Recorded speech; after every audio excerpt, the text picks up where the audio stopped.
All right, everybody, let's recap last week's lesson on lag putting and talk about why is lag putting so important? Why did people not practice it enough? Um, getting the ball close to the hole from distance is so vitally important for your overall score. Most times when I see people putting before the round, they're doing a lot of short putts. That's good and all. We talked about that in previous clinics. Or they're doing that 15-foot putt over and over and over.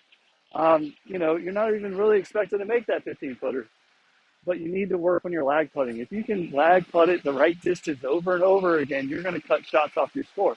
Let's talk about some PGA Tour averages here real quick. The average approach putt to the hole is left at 2 feet 2 inches from the hole. So on average, that professional is not hitting it short, long. They may be a little bit left or right, but they're always the right speed. They're keeping that putt within that 3-foot circle where they're about 99% from 3 feet and in. So if they get that first putt the right speed, they're going to avoid three putting. Another kind of thing people don't really understand is the average proximity from the hole in the PGA Tour this year is 37 feet. They're not always hitting it inside that 15-foot range. They're really good at putting, getting it close so they don't ever make 3-putt bogeys. Um, you know, a one putt from 15 feet on the PGA Tour is only 23% chance of making it. So only 1 out of 4 of those putts are going in the hole. So, practicing the 15-footer, it's not as important as these lag putts because even the pros only make it 23% of the time.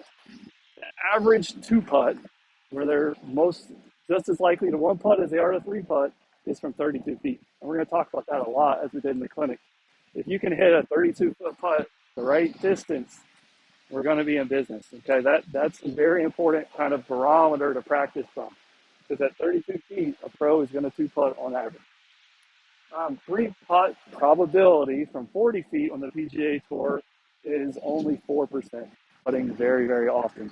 And that's a pretty long putt. Three putt avoidance in general on the PGA Tour is 2%. So they're avoiding three putting almost all the time. Only 2% of the time they ever three putting. So we talked about fundamentals a little bit. The only thing I would say fundamental wise is if you hit the first putt too short, you don't want to add acceleration. And the same thing goes if you hit it too long, you don't want to slow down your stroke. You want the length of the stroke to the side of the speed. We always want to keep our stroke pretty smooth and pretty evenly matched up back and through, like a pendulum, back and through. We don't need, I see too many times, people pushing the ball. Okay, the ball's already gone and they're adding acceleration to the putter head. That's not needed. Okay, or people that take it back a little too short where they have to do it. So, in general, you want to hit solid putts. That's going to be the most consistent way to get the putt rolling the right distance. And then also, we need to read the green. The game we did during the clinic was to find that 32-foot range. So I got 28 feet from here to the pin. So about 4 feet behind that pin is 32 feet. I'm going to try to hit as many putts in succession, just past the pin. And the first putt just past the pin, each putt after to go just past the previous putt before I get off the green. So I have about 28 to 36 feet that I'm trying to land every putt in, and actually in succession front to back. As I look at this, as these Bermuda greens here in Georgia, I can see a shiny kind of look to the grass. So I know it's downhill. I know it's down grain. So I can add that into my head. But you always need to be able to kind of see the grain or see the slope when you're putting. So as we go into the putt, there has been studies about practice strokes. Are they good? Are they bad? Indifferent? There's people on both sides of the spectrum there. What I would say is having your head down doing practice. Sorry, I lost the iPad there for a second. Where was I? Okay. Keeping your head down practice strokes may not be the best thing to do. If you're going to take a practice stroke, I would prefer my players to look at the intended target for pace control, for length of stroke. So if I take practice strokes, I'm going to be looking at where I'm going and try to determine my pace of my stroke and the length of my stroke before I even step in to go. Let's go ahead and go through this really quick. I'm going to hit my first putt, try to get it left of the hole so it doesn't hit the hole. Maybe with those two leaves, you get it just past the hole, and then each putt after a little bit farther.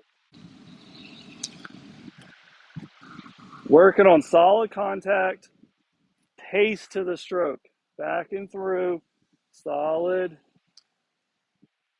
not any motion in the lower body.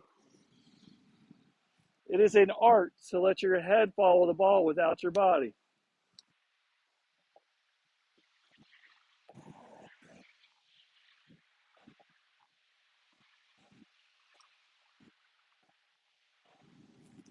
So as you're watching here, I'm at 4 in a row. That one's going to be too short, so I'd have to restart. You get the idea of the drill. And if you do that over and over, you're going to get better speed control. Now, all of a sudden, when you get to a 20-foot putt, it's not even going to look that long because you've been working on the longer putt so much. Thank you for watching and look forward to see you this last week coming up.